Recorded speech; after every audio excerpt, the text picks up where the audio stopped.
जिले के दरबा, लोहडीगुडा, कोटनार जैसे इलाकों में हालात सबसे ज्यादा बिगड़े हुए हैं। इंद्रावती नदी का जलस्तर खतरे के निशान से ऊपर पहुंच चुका है।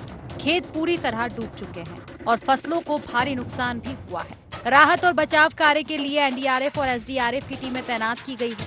नावों और मोटर बोट के सहारे लोगों को बाढ़ प्रभावित इलाकों से निकाला जा रहा है। प्रशासन ने स्कूल और पंचायत भवनों को अस्थायी राहत शिविरों में बदल दिया है। यहाँ लोगों को खाने पीने की व्यवस्था कराई जा रही है। इन सभी व्यवस्थाओं का जायजा लेने मुख्यमंत्री विष्णुदेव साय, आपदा प्रबंधन मंत्री टंकराम वर्मा और वन मंत्री केदार कश्यप के साथ पहुंचे। मुख्यमंत्री विष्णुदेव साय ने बाढ़ से प्रभावित क्षेत्रों का हवाई दौरा किया। वहीं बाढ़ से ग्रसित क्षेत्र के स्थानीय लोगों से भी मुलाकात की। इसके अलावा सीएम साय ने दंतेवाड़ा में बाढ़ राहत और पुनर्वास कार्यों की समीक्षा बैठक भी ली। बैठक में उन्होंने अधिकारियों को हर संभव मदद सुनिश्चित करने के निर्देश दिए। मुख्यमंत्री साय ने कहा कि प्रभावित लोगों को त्वरित सहायता पहुंचाना सरकार की सर्वोच्च प्राथमिकता है। साथ ही सख्त लहजे में पुनर्वास कार्यों में किसी भी प्रकार की लापरवाही बर्दाश्त नहीं करने की हिदायत भी अधिकारियों को दी। बाढ़ क्षेत्र का मुआयना किए हैं, हवाई सर्वे भी किए हैं। साथ में केदार कश्यप जी, टंकराम वर्मा जी, हमारे अधिकारीगण सभी आए हैं, देखे हैं। और यहाँ पर एक वार्ड में जो राहत शिविर है, हाँ वहाँ भी गए हैं, लोगों से मिले हैं, तो लोग भी संतुष्ट हैं। भोजन वगैरह की अच्छी व्यवस्था है और जो भी हानि हुई है आरबीसी 64 के तहत जो भी सहायता राशि होती है प्रशासन उसको त्वरित गति से दे रही है। वहीं कांग्रेस के प्रदेश अध्यक्ष ने भी इस दौरान बस्तर का दौरा किया। कांग्रेस के प्रदेश अध्यक्ष दीपक बैज ने भी बस्तर दौरे में बाढ़ से प्रभावित ग्रामीणों से मुलाकात की। तो वहीं विपक्ष मुख्यमंत्री विष्णुदेव साय के हवाई दौरे पर तंज कस रहा है। विपक्ष बाढ़ से प्रभावित क्षेत्रों का हवाई दौरा करने के साथ ही विशेष राहत पैकेज बस्तर वासियों को देने की मांग कर रहा है। यह सरकार जरा भी संवेदनशील नहीं है जनता के प्रति। हमारे प्रदेश अध्यक्ष जी ने बस्तर के जो अभी आई है बाढ़, विभीषिका जो अतिवृष्टि के कारण, इस पर जो है अतिरिक्त मुआवजा की मांग उन्होंने की है। सही स्थिति का सर्वेक्षण कराएं और लोगों को तत्काल राहत देने की आवश्यकता है, तत्काल उन्हें मुआवजा देने की आवश्यकता है। तो ये जरा भी संवेदनशीलता है नहीं, सरकार में बची नहीं है। ये पूरी तरह से अपनी जिम्मेदारियों से भाग रहे हैं। आज हम लोग लगभग 12 बजे से लगातार दंतेवाड़ा जिले के बाढ़ प्रभावित क्षेत्रों में घूम रहे हैं। जहां भी बाढ़ प्रभावित क्षेत्रों में देखेंगे बाढ़ भयंकर आया, जबरदस्त क्षति हुआ है और जनहानि, पूरे घर पूरे मकान टूट गए। ये राहत शिविर में है। राहत शिविर में भगवान भरोसे है, सिर्फ खाना मिला है दोपहर का, फिर शाम को खाना मिलेगा। बच्चों के लिए सवेरे का नाश्ता नहीं है। शासन और प्रशासन को एक स्पेशल पैकेज की घोषणा कर देना चाहिए, मांग करते हैं। बस्तर में बाढ़ ने जहां लोगों के सामने जीने का संकट खड़ा कर दिया है, तो वहीं फसलों और संपत्ति को भी बड़ा नुकसान पहुंचाया है। बस्तर के जनप्रतिनिधि भी बाढ़ से प्रभावित लोगों से मुलाकात कर रहे हैं। इसका जिक्र करते हुए बीजेपी के प्रदेश अध्यक्ष किरण सिंह देव ने कांग्रेस पर तंज कसा। किरण सिंह देव ने मामले में कहा कि कांग्रेस प्राकृतिक आपदा में अवसर तलाश रही, राजनीति में स्थापित करने की कोशिश कर रही है। कांग्रेस के पास कुछ कहने के लिए, कुछ करने के लिए है ही नहीं। आप कितना झूठ बोलोगे? आपके पास कोई विषय ही नहीं है। प्राकृतिक आपदा में अवसर तलाश कर रहे हो कि किस तरीके से हम अपने आप को स्थापित कर सके राजनीति के क्षेत्र में। बस्तर में बाढ़ ने लोगों के सामने जिंदगी का सबसे बड़ा संकट खड़ा कर दिया है। हजारों परिवार बेघर हो गए हैं। घरों का सामान, साल भर की मेहनत और खेत खलिहान सब कुछ पानी में बह गया। गांव की गलियां तालाब में तब्दील हो चुकी है और टूटी सड़कें पूरे इलाकों को बाहरी दुनिया से काट चुकी है। लेकिन इस मानवीय त्रासदी के बीच भी सियासत का रंग फीका नहीं पड़ा। जहां लोग राहत की आस में हैं, वहीं राजनीतिक दल आपदा के बीच अपनी उपस्थिति दर्ज कराने में लगे हैं। प्राकृतिक आपदा को लेकर राजनीतिक बयानबाजी और एक दूसरे पर आरोप प्रत्यारोप लगातार जारी है। रायपुर से अद्वैत नाइक की रिपोर्ट।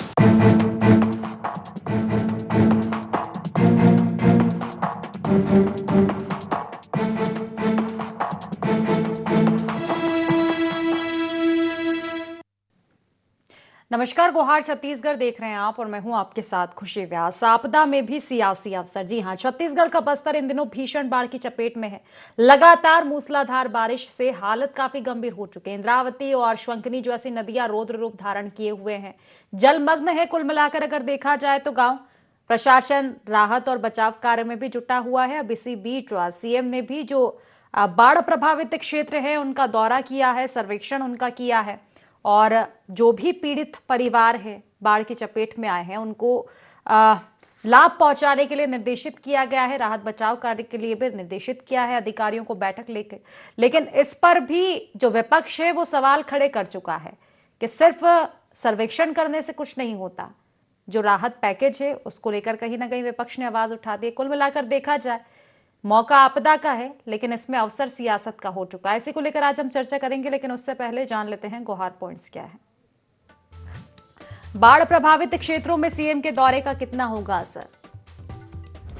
बाढ़ प्रभावित क्षेत्रों तक कितनी पहुंची सरकारी मदद? बस्तर में आई आपदा पर सियासत कितनी जायज?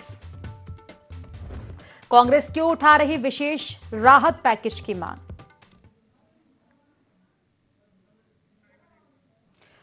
तो कुल मिलाकर देखा जाए तो बाढ़ प्रभावित क्षेत्रों का दौरा किया है सीएम ने और साथ ही बैठक भी ली अधिकारियों के साथ। निर्देशित उनको किया गया है कि राहत बचाव कार्य लगातार जारी रहे उनकी ओर से, लेकिन कहीं ना कहीं कांग्रेस ने इस पर भी सवाल खड़े कर दिए हैं।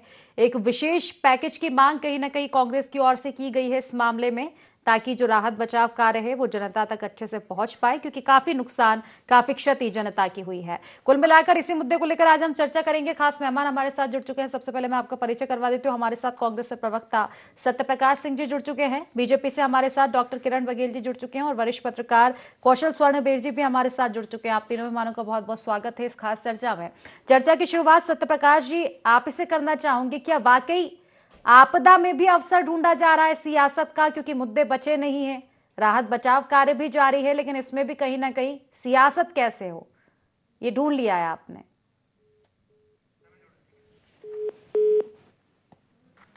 जी सत्यप्रकाश जी, आवाज मिल पा रही है आपको? चलिए, शायद संपर्क हो नहीं पा रहा है। किरण जी से चर्चा करूंगी। किरण जी, आपको आवाज मिल पा रही है? बिल्कुल जी किरण जी, देखिए राहत बचाव कार्य किए जा रहे हैं, सर्वेक्षण भी किया गया है, लेकिन विपक्ष ने सवाल उठा दिए हैं कि सिर्फ सर्वेक्षण से बात नहीं बनेगी, विशेष पैकेज लाया जाए अगर वाकई जनता के दुखों को बीजेपी जानती है तो।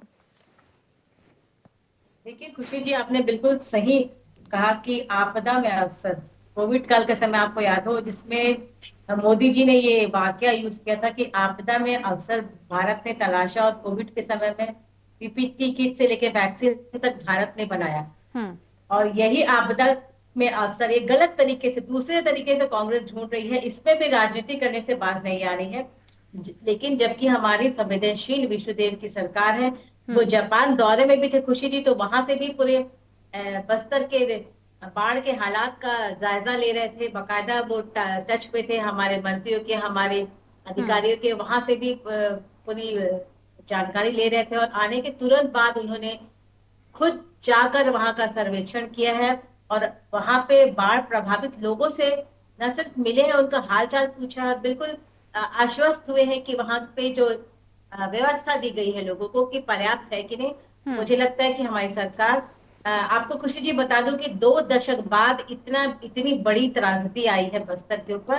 तो मुझे लगता है हमारी संवेदनशील सरकार बिल्कुल बस्तर की जनता का हालचाल जान रही है और बिल्कुल उनकी व्यवस्था में लगी हुई है। और जो कांग्रेस कर रही है अभी, जो भ्रम फैलाने का काम कर रही है, तंज कसने का काम कर रही है, तो कम से कम वो लोग ना बोले तो बहुत अच्छा होगा जिन्होंने उपराष्ट्रपति रेड्डी जी, जिन्होंने सलवा जुटुम के खिलाफ फैसला लिया था, जिस सरकार ने नक्सलियों के साथ बस्तर वासियों को मरने के लिए छोड़ दिया था, धर्मांतरण की आग में जलने के लिए छोड़ दिया था, जिन्होंने हमेशा बस्तर वासियों को सिर्फ वोट बैंक समझा, आज वो किस प्रकार अपने हितैषी होने की बात करी। 5 साल की सरकार थी खुशी जी, उन्होंने कहा था नक्सल नीति लाएंगे, नक्सलवादियों के साथ संवाद करेंगे। एक भी नक्सल नीति नहीं आई, एक भी जनसंवाद इनका हुआ नहीं। जब हमारी सरकार आदिवासियों के लिए सोच रही है, उनके बेहतरी के लिए काम कर रही है, तो आज इस आपदा में भी ये अवसर ढूंढ रहे हैं राजनीति करने की। मुझे लगता है बस्तर की जनता होशियार है, समझदार है। जिस संवेदनशीलता के साथ हमारी सरकार, हमारे नेतागण बस्तर वासियों की चिंता कर रहे हैं, वो मुझे लगता है बस्तर की जनता देख रही। सत्यप्रकाश जी, आवाज मिल पा रही है अब आपको? जी जी मिल रही। जी सत्यप्रकाश जी, देखिए आपदा में अवसर ढूंढना चाहिए, हमने सुना, सब लोगों ने सुना है, लेकिन सियासत के अवसर आखिर कैसे? क्योंकि बीजेपी का कहना है कि बस्तर की जो तस्वीर है वो तो उन्हीं लोगों ने बदली है। जो आज नया बस्तर दिखाई दे रहा है, नक्सल मुक्त हो चुका है लगभग, और इसको लेकर तमाम जो चीजें हैं वो भी कहीं ना कहीं डेवलप की जा रही है, शिक्षा की बात हो या कोई सी भी। अभी भी सर्वेक्षण किए गए हैं, तो फिर आखिर कमी कहाँ दिखाई दे रही है?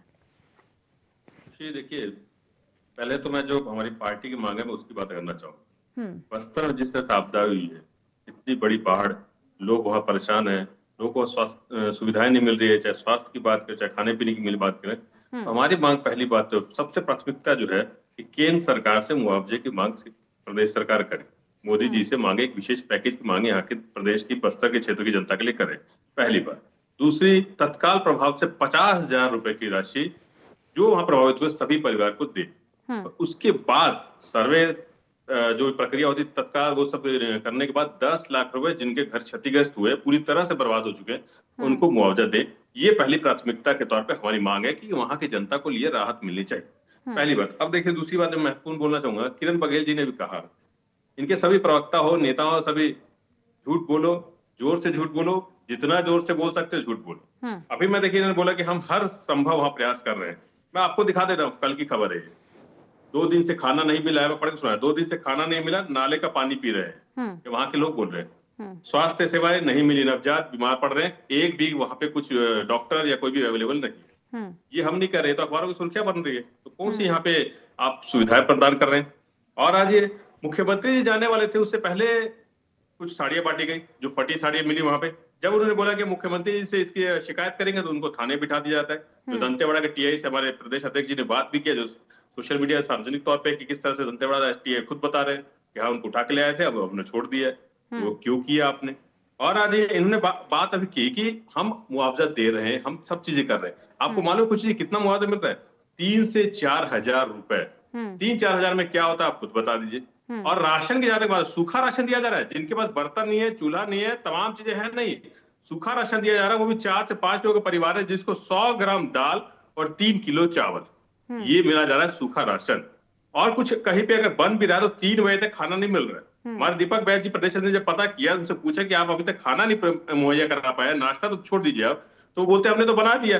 अब सरकार समझे कौन इसका बंटवारा करेगा, कौन इनको बांटेगा, ये हालात है। तो हम तो पूरे तौर से देख रहे हैं कि पूरी व्यवस्था चरमराई हुई, वहां स्वास्थ्य सुविधा के नाम पे कोई सुविधा मिल नहीं रही है। यहाँ तक कि सीएम जाते हैं तो उनसे मिलने नहीं दिया जाता है। वहां के स्थानीय लोगों ने बताया, तुरी टुकड़ा में मात्र 2 परिवार है जिनको जिस दिन मुख्यमंत्री हेलीकॉप्टर से भले गए हैं, उस दिन उनको वहां पे 2 परिवार को सिर्फ मुआवजा मिला है, पूरे गांव को नहीं मिला है। ये वहां की जो बहन बेटी, उन्होंने खुद ने सार्वजनिक तौर पे सामने आके बात बताई है। वो भी उन्होंने बोला कि दीपक बैद जी वहां गए थे, दुख दर्द बांटा, 3 दिन तक वहां रहे, तब जाके दिखाने के लिए मुख्यमंत्री जी आ रहे हैं, तो कोई सामने आ ना जाए, तो 2 परिवार को दिया गया। मैं एक गांव की आपको बता रहा हूँ, पूरे गांव की बात, पूरे बस्तर की बात नहीं कर रहा मैं, एक गांव के हालात बस मैं आपको उदाहरण के तौर पर बता रहा हूँ। ये हालात कर दिए आपने, आप क्या बोलना चाह रहे हैं? अरे बस्तर ने बोला कि भाई हम आपदा में अफसर ढूंढ रहे हैं। अरे आपदा में अफसर जो लोग ढूंढते हम पे इल्जाम लगा रहे हैं। आपदा में अफसर वो था कि पुलवामा में जो आरडीएक्स नहीं मिला, मगर आपने वोट मांगे थे कि जो शहीद हुए उसके नाम पे हमको वोट दे दीजिए, वो था आपदा में अफसर। आपदा में अफसर वो था जब किसान आत्महत्या कर रहा था, आपने चुनावी भाषणों में मोदी जी ने कहा 2022 तक हम आपका आय दुगनी कर देंगे मगर हमको वोट दे दी, वो आपदा में अफसर होता है। आपदा में अफसर वो होता है जब युवा रोजगार मांगते और आप बोलते हैं हमको वोट दीजिए ना, हम 2 करोड़ रोजगार देंगे, वो होता है आपदा में अफसर। तो आपदा में अफसर कौन ढूंढता है वो सबको मालूम है, मगर सरकार सिर्फ हेलीकॉप्टर से चलती है, तो क्योंकि गरीबों को बीच में जाना नहीं है, तो गरीबों को हम दे नहीं पा रहे, ना हमने किया है ना हम कर पाएंगे। तो गरीबों से जितना दूर रहे, आदिवासी जितना दूर रहे, जवाब लूंगी किरण जी से। उससे पहले कौशल जी से प्रतिक्रिया ले लेते हैं। कौशल जी, देखिए कुल मिलाकर देखा जाए, बस्तर की जब बात की जाती है तो मुझे लगता है कि सियासत का भी कहीं ना कहीं केंद्र बन चुका है, चाहे नक्सलवाद की बात होगी, बस्तर के विकास की बात होगी, या फिर आपदा को लेकर जिस तरह से सियासत मची हुई है, कि क्या वाकई राहत बचाव कार्य उतने हो पा रहे हैं जितने दिखाए जा रहे हैं? खुशी जी, देखिए निश्चित तौर पर आपने बहुत सही बात कही कि बस्तर का जब भी जिक्र आता है वहां पर सियासत शुरू हो जाती है, किसी भी मुद्दे पर हो। अभी जो ताजा मामले हैं वो पहली बार इस तरह के हमने लगभग 22-25 साल में पहली बार इस तरह की वहां पर भीषण बाढ़ के हालात देखने को मिले हैं। और जिस तरह की स्थिति वहां पर दिख रही है कि लोगों के घर बह गए हैं, खाने को अन्न नहीं है, और उनको जो राहत बचाव जो स्थल है वहां पर उनको रखा गया, तो कहीं कहीं वहां पर की स्थिति काफी विकट है। हम रायपुर में बैठ के, कहीं शहर में बैठ के उनके जो समस्याओं का हम अंदाजा नहीं लगा सकते। लेकिन जिस तरह से इस मामले में सियासत हो रही, चाहे सियासत किस लिए हो रही है मुझे समझ में नहीं आ रहा, लेकिन यदि कहीं से कोई चीज निकल कर सामने आ रही कि यदि वहां पर वाकई में उन बच्चों के पास कपड़े नहीं है पहनने के लिए, उन महिलाओं के पास राशन नहीं खाना बनाने के लिए, यदि इस तरह की चीजें यदि कोई उजागर कर रहा है तो निश्चित तौर पर जो सरकार में है उसकी जिम्मेदारी बनती है कि इस पर उसको पूरी किया जाना चाहिए, बल्कि बजाय इसके कि उस पर आप पूर्ण विराम लगाते हुए उस पर पलटवार करें। मुझे लगता है कि सरकार किसकी भी हो, कांग्रेस की हो चाहे भारतीय जनता पार्टी को, यदि तकलीफें होंगी तो सवाल सरकार से ही पूछे जाएंगे, यदि लोगों को परेशानी होंगी तो सवाल सरकार से ही पूछे जाएंगे। तो इस तरह की चीजों में मुझे लगता है कि सियासत नहीं होनी चाहिए। यदि कहीं से इस तरह की बातें सामने आ रही है, चाहे वो कांग्रेस के नेता ही जाकर उजागर कर रहा हो, तो यदि सरकार को लगता है कि वाकई में वो चीज जीनाइन है तो आप राहत और बचाव कार्य कीजिए। इसमें सियासत करने वाली मुझे लगता है कोई ऐसी चीज नहीं है, क्योंकि जब भी बाढ़ के हालात होते हैं आप देखेंगे सीधे सड़क पर खबर आई थी कि परिवार के 4 लोग बह गए, मतलब चलती कार में बह गए। मतलब आप देखेंगे वो वहां पे पुल भी नहीं था, वो एक सड़क थी। मतलब आप वहां की भयावहता का अंदाजा लगा सकते कि जंगल के बीच से जो सड़क गुजरी है उसमें जो जिस तेजी से पानी आया उसमें चलती कार बह गई, उसमें ड्राइवर चूंकि तैरना आता था तो वो बच गया, लेकिन 4 लोग मर गए। तो इस तरह की जो स्थिति वहां पर पहली बार बस्तर में इस तरह को देखने को मिली। मुझे लगता है कि इस पर राजनीति बिल्कुल नहीं होनी चाहिए। यदि लोग वहां पर परेशान है तो उनकी मदद की जानी चाहिए, उनका राशन पहुंचाना चाहिए, उनको कपड़े पहुंचाने जाने चाहिए। और निश्चित तौर पर जिस तरह से यदि सूखे राशन देने की बात है, मुझे लगता है कि वहां पर हालात ऐसे नहीं कि वहां पर भोजन बनाकर परोसा जा सके। तो यदि संभव हो तो सरकार को और वहां पर जिला प्रशासन के जो लोग हैं, चाहे राजस्व विभाग की जो टीम है, उनको ये चाहिए कि उनको गर्म और पका हुआ भोजन उपलब्ध कराए, क्योंकि ऐसी स्थिति में आप देखेंगे बीमारी तेजी से फैलती है। जब बहुत सारे मवेशी जानवर और लोगों की मौत होती है तो वहां पर आप देखेंगे परिस्थितियां अलग हो जाती है। तो वहां पर राहत और बचाव कार्य के दल के जो लोग हैं उनको ये चाहिए कि उनको अच्छे से भोजन, मेडिकल की प्रॉपर व्यवस्था होनी चाहिए। निश्चित तौर पर कैंप में मेडिकल की व्यवस्था की गई है, लेकिन क्या वो सब जगहों तक पहुंच पा रहे हैं? जिन लोगों तक जो गांव प्रभावित है क्या वहां तक पहुंच पाते, इसको देखना चाहिए। क्योंकि इस पे सियासत मुझे लगता है ना कांग्रेस को करनी चाहिए ना भारतीय जनता पार्टी को करनी चाहिए। जो लोगों की जरूरत है, जो उनकी डिमांड है, ऐसे समय में मुझे लगता है कि हर किसी को उनकी मदद करनी चाहिए। समाज सेवी संस्थाओं को भी मदद करनी चाहिए। ये सिर्फ सरकार का काम नहीं है, कांग्रेस के लोगों को भी ये चाहिए कि वहां पर यदि उनके पार्टी के नेता हैं जो मदद कर सकते हैं उनको भी करनी चाहिए। किसी भी तरह से सियासत नहीं होनी चाहिए, क्योंकि ये प्राकृतिक आपदा और इस तरह की स्थिति कहीं भर भी भयावहता के रूप ले सकती है। निश्चित बेहतर बात आप कह रहे हैं। किरण जी, देखिए जिस तरह से कहना था सत्यप्रकाश जी का कि आपकी फाइलों में ही गांव का मौसम गुलाबी है, बाकी आंकड़े झूठे और दावे किताबी है, क्योंकि सर्वेक्षण जरूर किया जा रहा है लेकिन स्थिति वाकई इस तरह की है नहीं जिस तरह की बताई जा रही है। तमाम पहलुओं को वहां पर जांचना और हर तरह से मदद कहीं ना कहीं अब करनी पड़ेगी, क्योंकि स्थिति हर साल नहीं होती है। निश्चित तौर पे खुशी जी, जब से ये खबरें आई हैं वहां के लोकल कलेक्टर की बात करूं, अधिकारी की बात करूं, जितनी भी हो सक रही है पूरी सुविधा देने की प्रयास किया जा रहा है और इसके बाद अतिरिक्त सुविधाएं भी देने की कोशिश की जा रही है। मुझे लगता है पर्याप्त है। और अभी जो सत्यप्रकाश जी अपने दीपक बैज जी की बात कर रहे हैं, तो सत्यप्रकाश जी अगर इतनी सक्रियता उनकी पहले होती तो मुझे नहीं लगता कि वो इतने प्रचंड वोटों से हमारे छोटे से मंडल अध्यक्ष के हाथों हार गए होते। इतनी सक्रियता अगर या इतनी संवेदनशीलता बस्तर वासियों के लिए पहले दिखाए होते तो मुझे नहीं लगता कि इसको इनकी इतनी बड़ी करारी हार होती। खुशी जी, ये भी बता दूं कि इतने 3 दिन से बारिश हो रही है, आपदा आ चुकी, लेकिन इनके प्रदेश अध्यक्ष जी वहां के दौरे पे नहीं गए। जैसे ही इन्हें सूचना मिली कि इनके हमारे मुखिया वहां जा रहे हैं तो इनको शर्मिंदगी महसूस हुई और आनंद फनन में जाके आज ही जाकर वहां पे टटोलने लगे। मुझे लगता है मुश्किल से 2-2.5 घंटे वहां रहे। वो पता नहीं कितने क्षेत्रों का सर्वेक्षण कर लिए, वहां पे गलतियां भी ढूंढ निकाले, मीन में एक भी निकाल लिए, जो अच्छी चीजें हो रही उसे प्रकाश पे नहीं लेके गए। पता नहीं 2 घंटे के उनके सर्वे में कितने लोगों से मिलकर उन्होंने कहा क्या कर डाला। बिल्कुल ये प्रश्न चिन्ह उठाता है। जहां हमारे मुख्यमंत्री की खबर सुने कि ये दौरे पे आ रहे हैं तो ये आनंद फनन में ये भी जाने को मजबूर हो गए। स्वेच्छा से नहीं गए खुशी जी, मजबूर हो गए हैं और उसमें भी गलतियां निकाल रहे हैं। मुझे तो लगता है शर्म आनी चाहिए इनके दीपक बैज जी को, जिनसे ना पार्टी संभल रही है ना नेता संभल रहे हैं। और जब जाके लोगों की मदद करना चाहिए, वो बस्तर माटी के पुत्र हैं, तो वहां जाके भी राजनीति करने से बाहर नहीं आ रहे।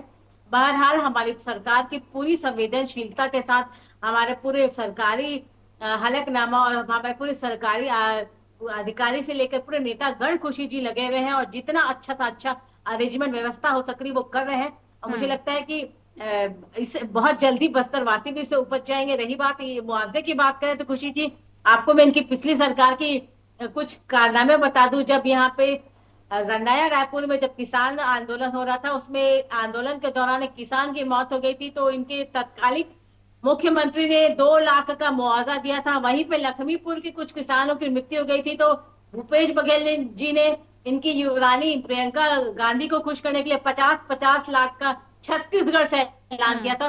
तो मुआवजे का हालत क्या होता है, इनकी सरकार में क्या हुआ था, ये तो सत्य प्रकाश जी बेहतर जानते हैं। ठीक है, तो जनता उनको जवाब दे चुकी है सर्वेक्षण ना हो रहा किरण है, जी। उनके मुआवजे का सर्वेक्षण के स्तर आधार उनका पे क्या किसे था, उसका कितना जवाब मुआवजा देना जनता चाहिए, उनको मुझे दे लगता है चुकी सरकार है आने किरण वाले जी। लेकिन समय अब में जरूर सवाल तय आपसे करेगी। पूछे जाएंगे, अगर वो विपक्ष में है तो वो भी आपसे ही सवाल पूछेंगे मुआवजे को लेकर। कोई कंपटीशन तो चल नहीं रहा है कि उन्होंने क्या मुआवजा दिया और बिल्कुल हम खुशी क्या जी, मुआवजा मैं दें। खुद एग्री कर रही हूँ कि जो हाँ। सर्वेक्षण हो रहा है, इतनी बड़ी त्रासदी आई है, ठीक अभी है। तुरंत कोई भी फैसला लेना बहुत जल्दबाजी होगी। वहां के सर्वेक्षण के आधार पे किसकी कितना नुकसान हुआ है, किसे कितना मुआवजे के लायक है, वो समय के साथ निर्धारित भी किया जाएगा। उस पर चलिए भी जवाब ले जल्दी लेते हैं सत्य प्रकाश जी से। सत्य राजनीतिकरण और प्रकाश जी, जल्दबाजी दिखाना सर्वेक्षण मुझे भी लगता हो है चुका है, राहत बचाव कार्य जारी है, सर्वेक्षण के बाद और भी मदद की जाएगी, लेकिन क्या विपक्ष सिर्फ सियासत करेगा? सहायता तो विपक्ष भी कर सकता है। खुशी जी, मैं एक चीज बताऊं, इन्होंने बोला कि मुख्यमंत्री जी जा रहे तब हुआ। मुख्यमंत्री जी तो जापान घूम रहे थे, कोरिया घूम रहे थे, कहाँ घूम रहे थे? हमारे दीपक भाई जी वहां जमीन पे थे, लोग बीच में थे। पहली बात, उनको घूमने से फुर्सत नहीं है। मैं बार बार बोल रहा हूँ ना, आदिवासी मुख्यमंत्री से एक चेहरा बनाया गया है। उनको खुद इस तरह से मालूम है कि मेरे को किस तरह से आरएसएस के हिसाब से, बीजेपी के शीर्ष नेतृत्व के हिसाब से और उद्योगपतियों के हिसाब से मेरे को चलना है। पहली बात, इसलिए उसकी बात छोड़ दीजिए, दीपक भाई जी कब गए थे। और एक बात बोलो, इन्होंने अभी बोला कि दीपक भाई जी कहाँ कहाँ गए, तुमनार, दंतेवाड़ा, आवराभाट, सुखध्रुवी कॉलोनी, बालपेट, भैरमबाद। और बताऊं किरण जी, इतना तो मेरे को लग रहा है विष्णुदेव साय जी को मालूम भी नहीं होगा कि ये जगह भी है कहीं पे है, क्योंकि हेलीकॉप्टर से घूमने पता नहीं चल पाता कि ये जगह भी है कहीं पे। ये बात। और दूसरी बात, इन्होंने बार बार बोल रहे कि किसानों की बात। अरे किसानों की बात आप लोग मत कीजिए, क्योंकि आप लोग वो लोग जो किसानों को आतंकवादी कह देते हैं। इसलिए किसान समझता है कि कौन हमको क्या दिया है। अगर आज 3100 की बात अगर आप कर रहे हो तो हमारी वजह से कर रहे हैं। आप सुन लीजिए, अब किरण जी सुन लीजिए, अभी आपने और बात की, चुनाव की बात की, मैं थोड़ा और दिला देता हूँ। एक छोटे से कार्यकर्ता से किस तरह से वोट चोरी करके मोदी जी जीते, मात्र 1.5 लाख वोटों से। यशस्वी प्रधानमंत्री 1.5 लाख वोटों से जीते। वायनाड में और क्यों नहीं आपकी जीते? सबसे बड़ी नेता स्मृति ईरानी, केरल में क्यों नहीं जीते? छोटे से कार्यकर्ता से हार जाती है। ये आपके तमिलनाडु बड़े में नेता क्यों की नहीं जीते? हम अयोध्या का क्या हो जाता वहां भी है? तो करते इसलिए सुन लीजिए, चलिए छत्तीसगढ़ में, खुशी जी चलिए देखिए, छत्तीसगढ़ में तो वोट चोरी नहीं हुई है ना सत्य प्रकाश जी, फिर यहाँ जनता ने कैसा जवाब दिया है आपको?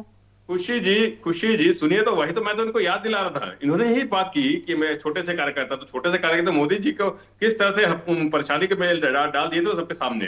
अभी मैं उस पर बात कर रहा हूँ, बस्तर की मैं बात कर। इन्होंने बोला बस्तर को हम हर चीज दे रहे। हमने अगर नक्सल प्रभावित क्षेत्रों के लिए काम किया, जिसकी अमित शाह जी आए और तारीफ करके गए कि 80% या नक्सली हमने कम किए गए, ये अमित शाह जी ने बोला।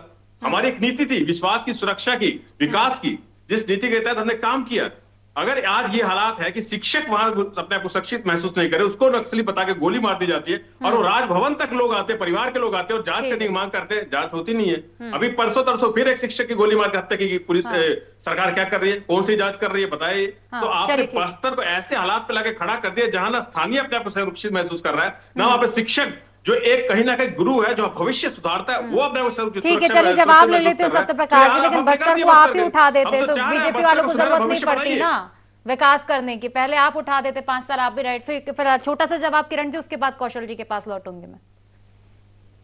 अभी मैंने कहा था खुशी जी, इन्होंने सरकार में आने से पहले अपने घोषणा पत्र में कहा था कि नक्सल नीति बनाएंगे, नक्सलवाद को खत्म करने के लिए। सत्य प्रकाश जी से पूछना चाहूंगी कि आपकी सरकार ने कितनी सारी नक्सल नीति बनाई, एक भी नीति के बारे में बता दीजिए सत्य प्रकाश जी, आपको चैलेंज। तो मैं तो बता रहा हूँ, विश्वास, सुरक्षा, जिसके तहत 80% हमले कम हुए।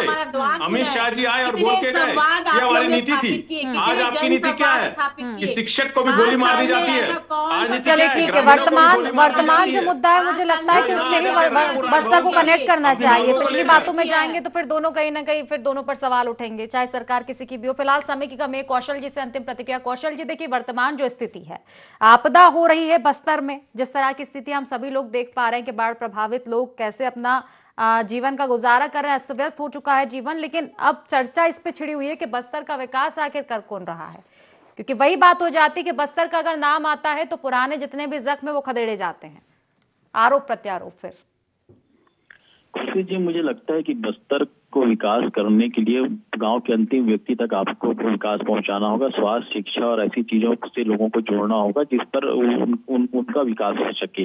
रही बात अभी जिस तरह से आपदा प्रभावित जो एरिया है वहां पर मैं आज कुछ तस्वीरें देख रहा था, काफी मतलब स्थिति खराब है वहां पर।